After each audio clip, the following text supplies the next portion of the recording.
Under a morning drizzle, the supermarket parking lot buzzed with activity, tires squealing on the wet asphalt.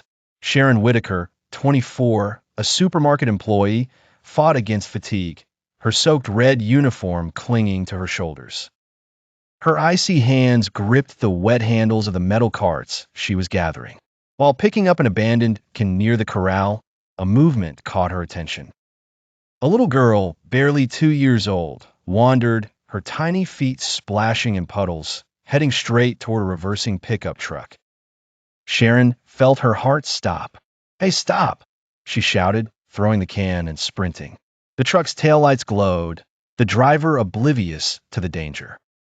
Adrenaline surged as her shoes splashed through the water. She reached the child just in time, grabbing her and pivoting to avoid the vehicle. The truck braked sharply, an abandoned cart colliding with its body, leaving a scratch. "Are you crazy? Look at my truck." Sharon, holding the trembling child, shot him a glare.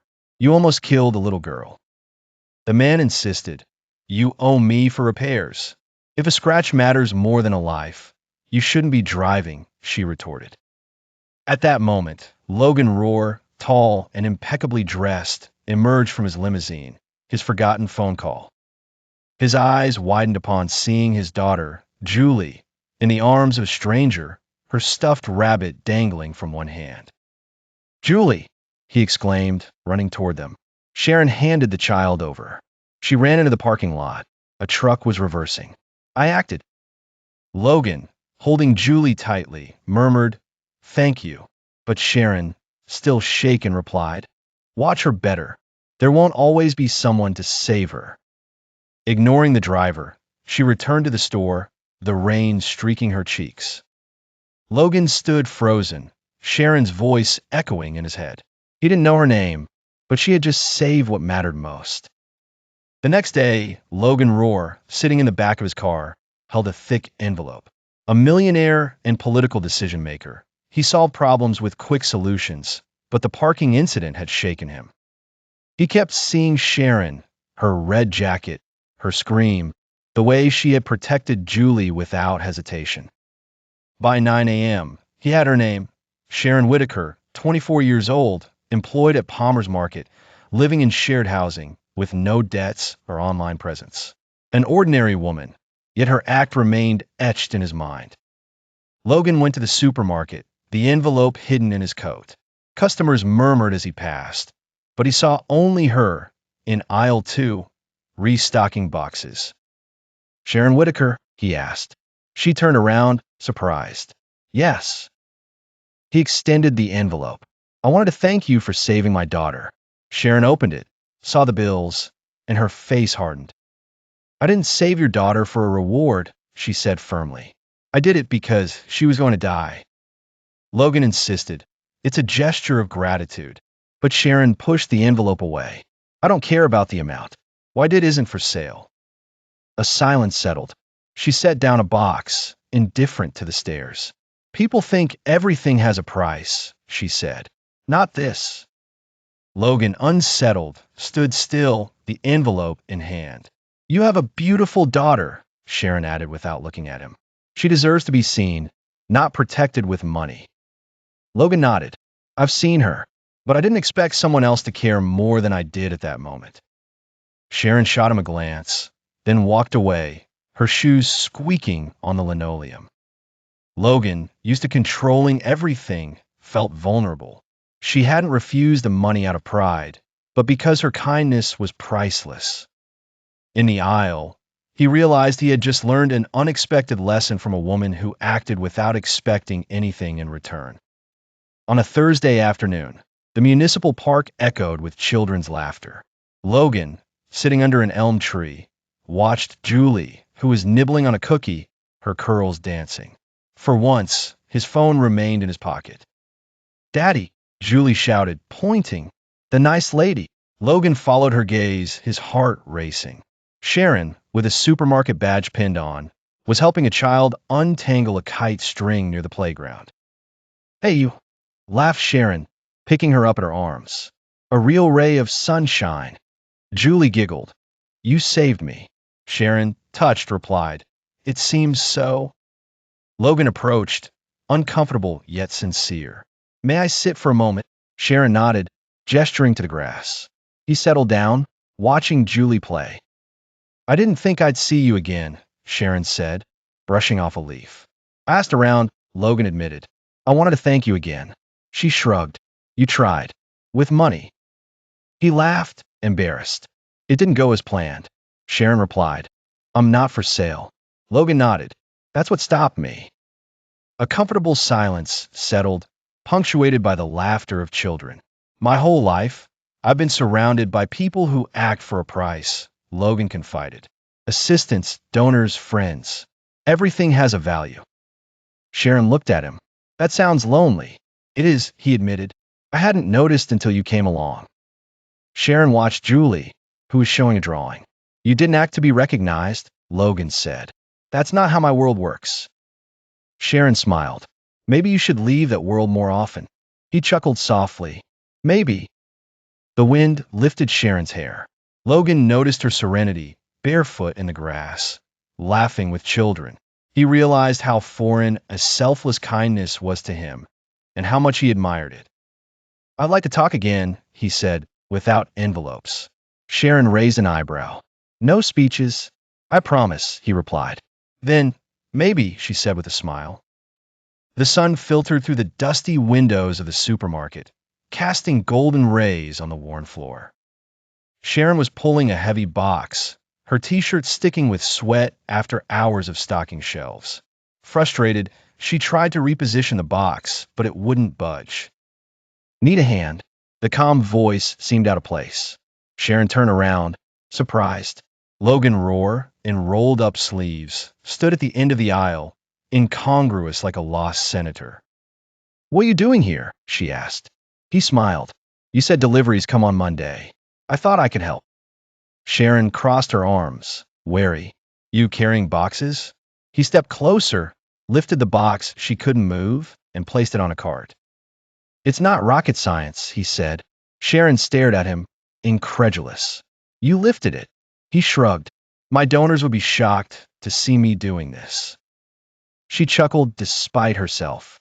For the next hour, Logan stayed, moving crates, breaking down boxes, cleaning a freezer door without being asked.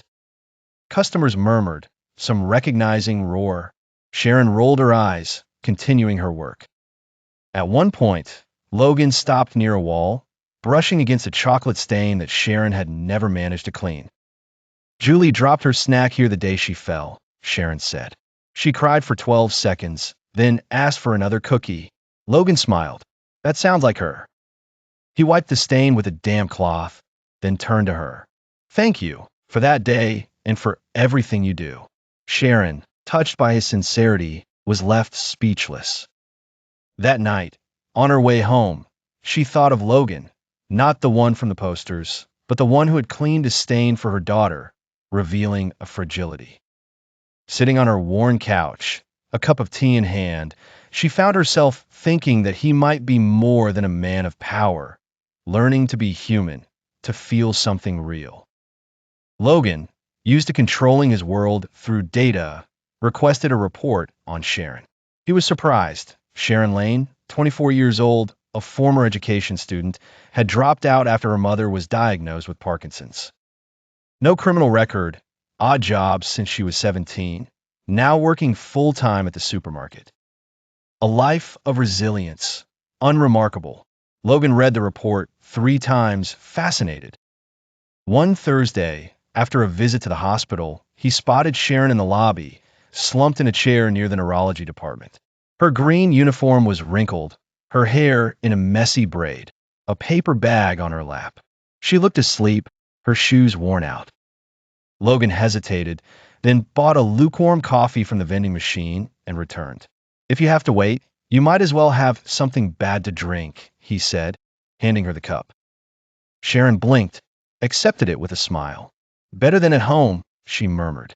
They sat in silence. My mother is in there, Sharon said, pointing to the department. She has good days and bad days. Today is mediocre. Logan nodded. She used to teach literature, read poems in the morning. Now she sometimes forgets the alphabet. I'm sorry, Logan said. Sharon smiled faintly. Everyone is. Thank you for not pretending it makes everything better. She looked down. I shouldn't have gotten upset about the envelope. People think kindness has a price. Logan looked at her under the harsh light. I used to believe that too, that everything was a transaction. Now I see people like you, who carry on without applause. Sharon smiled, a genuine smile. Logan stood up. Need a ride? She declined. I've memorized the bus schedule. As he left, he turned back. Sharon was looking at him with calm acceptance. That night, on his balcony, Logan thought of her, her worn shoes, her firm hand. She embodied a rare kindness, a quiet perseverance that needed no audience. In a silent meeting room of the town hall, Logan and Sharon sat across from each other, documents spread out on the oak table.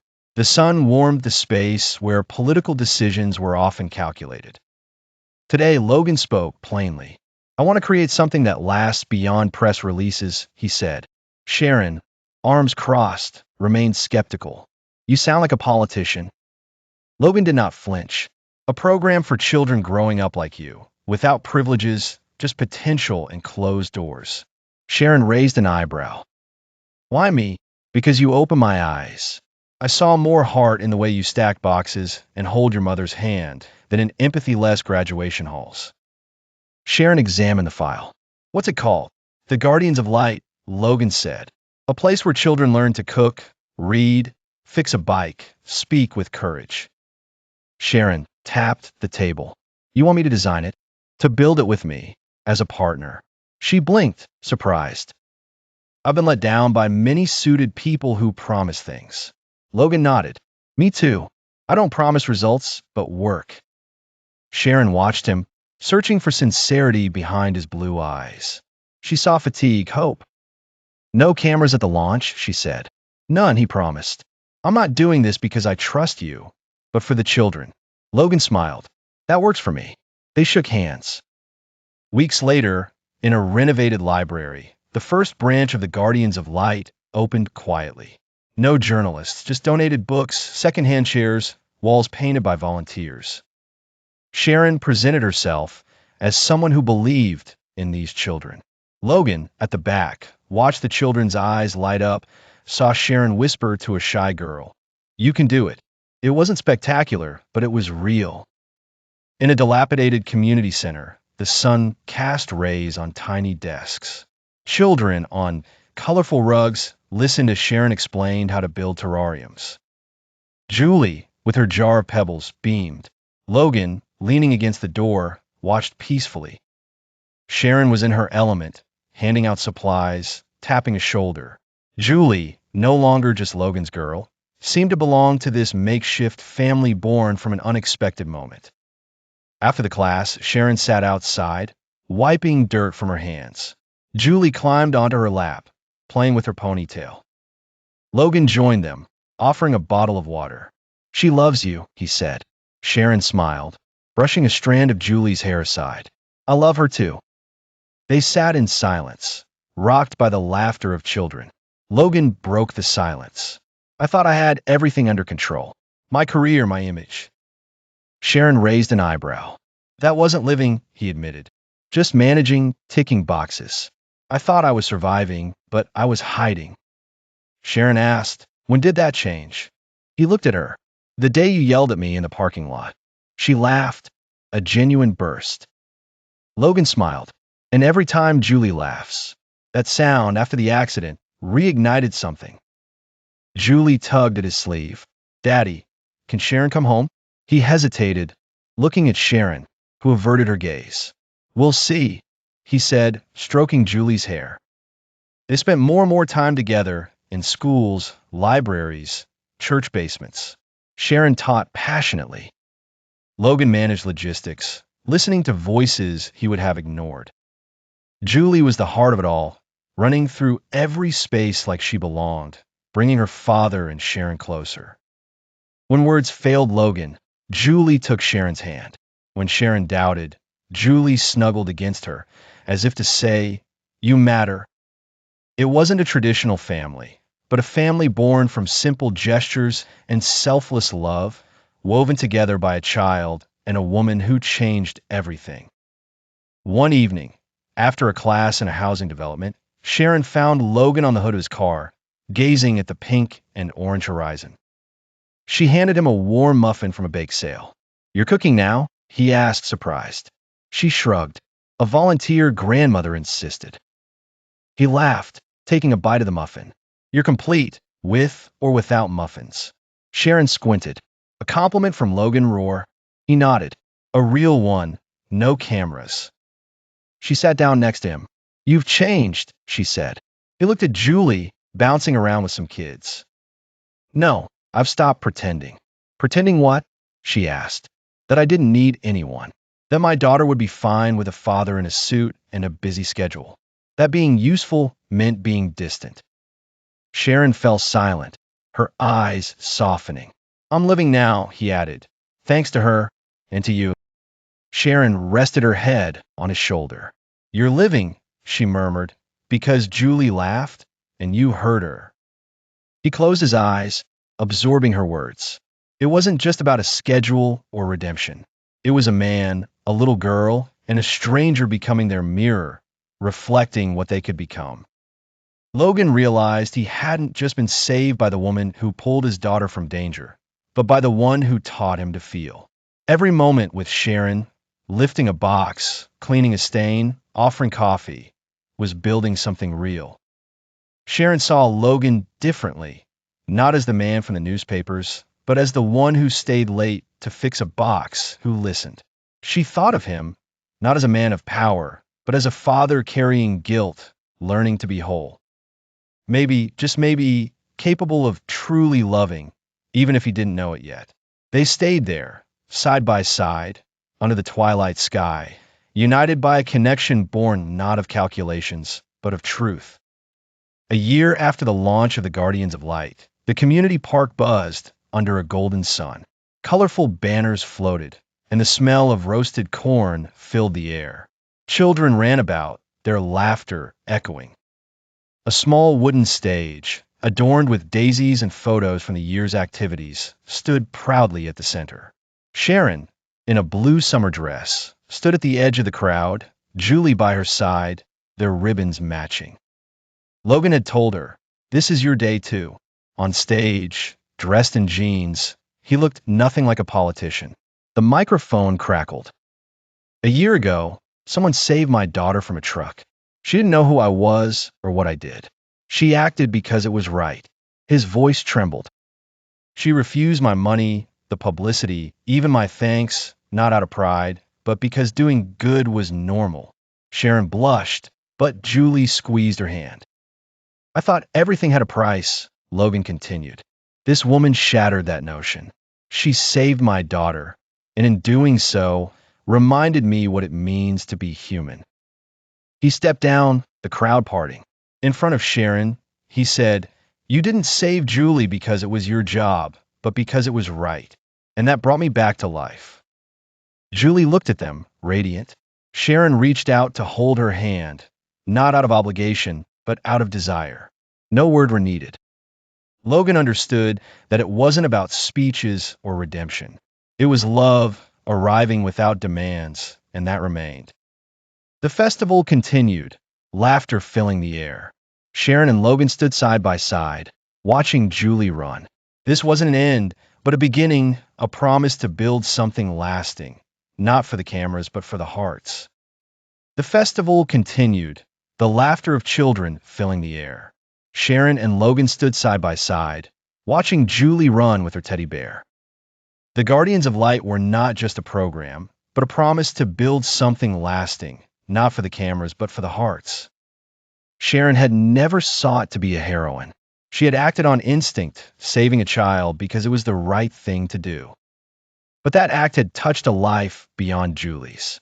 Logan, once trapped in a world of transactions, had learned to see beyond appearances, to listen, to love without expecting anything in return. Julie, with her laughter and drawings, had brought them together, reminding them that the strongest bonds are born from humble moments.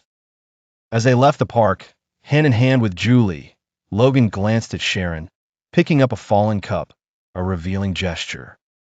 She was not a legendary figure, but a woman showing that kindness does not need spotlights.